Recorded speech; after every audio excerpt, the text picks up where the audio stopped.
Hello, this is Sonakshi प्रिया और हमने अपने लास्ट लेक्चर में कार्बोहाइड्रेट के बारे में बात किया था जो कि बायोमोलिक्यूल का सबसे इम्पॉर्टेंट टॉपिक है। हमने कार्बोहाइड्रेट के इन डिफिनीशन, उसके इंट्रोडक्शन और उसके इम्पोर्टेंस के बारे में बात किया था। अब हम उसके क्लासिफिकेशन के बारे में बात करेंगे। कार्बोहाइड्रेट का बहुत सारे बेसिस पे क्लासिफिकेशन है, उसमें सबसे मेन है ये। कार्बोहाइड्रेट का यहाँ क्लासिफिकेशन 3 टाइप से किया हुआ है। पहला है मोनोसैकेराइड, दूसरा ऑलिगोसैकेराइड और तीसरा है पॉलीसैकेराइड।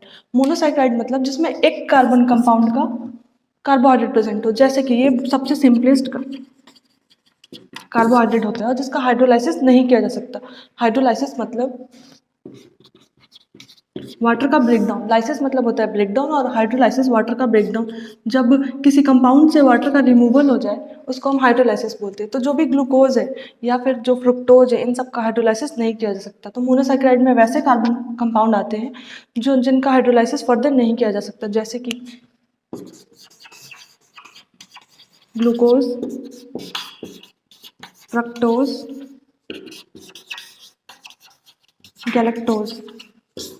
सेकेंडली हम बात करेंगे ऑलिगोसैकेराइड के बारे में, जिसमें 2 से लेकर 10 तक कार्बन तक के कंपाउंड प्रेजेंट होते हैं। जैसे कि इसका एग्जाम्पल है 3, डाइसैकेराइड, ट्राइसैकेराइड और टेट्रासैकेराइड्स। पहला डाइसैकेराइड। डाइसैकेराइड में अगर हम सुक्रोज लेंगे और सुक्रोज का हाइड्रोलाइसिस करेंगे, मतलब हमारे पास सुक्रोज है, इसमें से वाटर का रिमूवल करा देंगे, मतलब इसका हाइड्रोलाइसिस कर देंगे, तो हमें 2 कंपाउंड मिलेंगे। जैसे पहला है ग्लूकोज और दूसरा है फ्रक्टोज।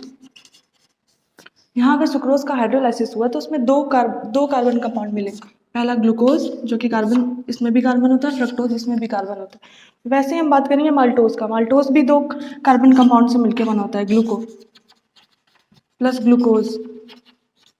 और लैक्टोज, लैक्टोज भी 2 कार्बन कंपाउंड से मिलकर बना होता है, ग्लूकोज एंड गैलेक्टोज। सेकेंड हम बात करेंगे ट्राइसैकेराइड्स के बारे में। ट्राइसैकेराइड्स का एग्जांपल है रैफिनोज जो कि 3 कार्बन कंपाउंड से मिलकर बना होता है, glucose plus fructose plus galactose. Oligosaccharide का ही टाइप है टेट्रासैकेराइड। टेट्रासैकेराइड भी 4 कार्बन कंपाउंड से मिलकर बना होता है। पहला है ग्लूकोज, दूसरा है फ्रक्टोज और प्लस इसमें 2 गैलेक्टोज के मॉलिक्यूल प्रेजेंट होते हैं। सबसे लास्ट आता है पॉलीसैकेराइड। पॉलीसैकेराइड का अगर हम हाइड्रोलाइसिस करेंगे तो हमें बहुत ही ज़्यादा लार्ज नंबर में मोनोसैकेराइड मिलेंगे। इसका इसका एग्जांपल आता है, पहला है स्टार्च, दूसरा है सेलुलोज, तीसरा है ग्लाइकोजन। स्टार्च प्लांट में एज अ फूड स्टोर होता है। जो प्लांट फूड मेक करता है वो ग्लूकोज के फॉर्म में होता है, लेकिन प्लांट उसको स्टोर एज अ स्टार्च के फॉर्म में करता है। इसीलिए जब प्लांट को फिर वो उस स्टार्च को एज अ ग्लूकोज यूज़ करना होता है तो उसका हाइड्रोलाइसिस होता है। और दूसरा इसमें आता है ग्लाइकोजन। ग्लाइकोजन ह्यूमन या एनिमल बॉडी के लीवर में स्टोर होता है। जब हमें वो ग्लाइकोजन यूज़ करना होता है तो वो हाइड्रोलाइसिस के बाद वापस ब्रेक डाउन हो जाता है एक लार्ज नंबर ऑफ ग्लूकोज में, और फिर उस ग्लूकोज से हमें एनर्जी प्रोवाइड होती है।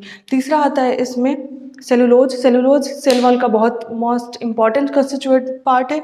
वो बहुत ज़्यादा हेल्प करता है प्लांट सेल वॉल को रिजिड बनाने में, और उसका भी हाइड्रोलाइसिस होता है। तो बहुत लार्ज नंबर ऑफ मोनोसैकेराइड मिलते हैं।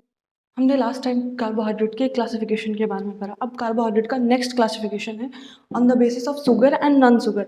जो पहला है शुगर, इसके बारे में हम पढ़ेंगे, जिसमें जो भी मोनोसैकेराइड्स के कंपाउंड है या जो भी ऑलिगोसैकेराइड्स के कंपाउंड है। मोनोसैकेराइड मतलब 1 कार्बन कंपाउंड जिसका हाइड्रोलाइसिस नहीं हो सकता, वो सबसे सिंपलेस्ट कंपाउंड होते हैं। और दूसरा ऑलिगोसैकेराइड जिसके हाइड्रोलाइसिस करने पर हमें 2 to 10 कार्बन कंपाउंड मिलते हैं। तो ये दोनों जो है मोनोसैकेराइड और ऑलिगोसैकेराइड, ये दोनों शुगर्स में आते हैं। शुगर का टेस्ट कैसा होता है? स्वीट होता है। जो शुगर हम लोग डे टू डे लाइफ में यूज़ करते हैं, वैसे ही इसका भी नेचर है। जो शुगर होता है वो बहुत स्वीट इन टेस्ट होता है, और ये क्रिस्टलाइन सॉलिड होता है। क्रिस्टलाइन सॉलिड मतलब ये 3D, अगर इसका 3D में ड्रॉ करें तो ये बहुत ही रेगुलर अरेंजमेंट शो करता है। ये आपस में बहुत कम्पैक्ट होता है। ये क्रिस्टलाइन सॉलिड हो गया। और लास्ट ये सॉल्युबल इन H2O होता है। वाटर में अगर हम ऑलिगोसैकेराइड या फिर मोनोसैकेराइड कोई भी कंपाउंड को डालेंगे तो वो वाटर में सॉल्युबल हो जाएगा, जैसे कि ग्लूकोज, फ्रक्टोज, कैलेक्टोज, माल्टोज, सुक्रोज सारे आएंगे शुगर में। सेकेंड हम बात करते हैं नॉन शुगर के बारे में। तो जो भी पॉलीसैकेराइड्स हैं जिसके हाइड्रोलाइसिस करने के बाद हमें बहुत large number of monosaccharide obtain होता है, वो सारे कंपाउंड नॉन शुगर में आएंगे। जो नॉन शुगर है वो टेस्टलेस होता है या अमॉर्फस होता है। अमॉर्फस मतलब जिसका अरेंजमेंट रेगुलर ना हो,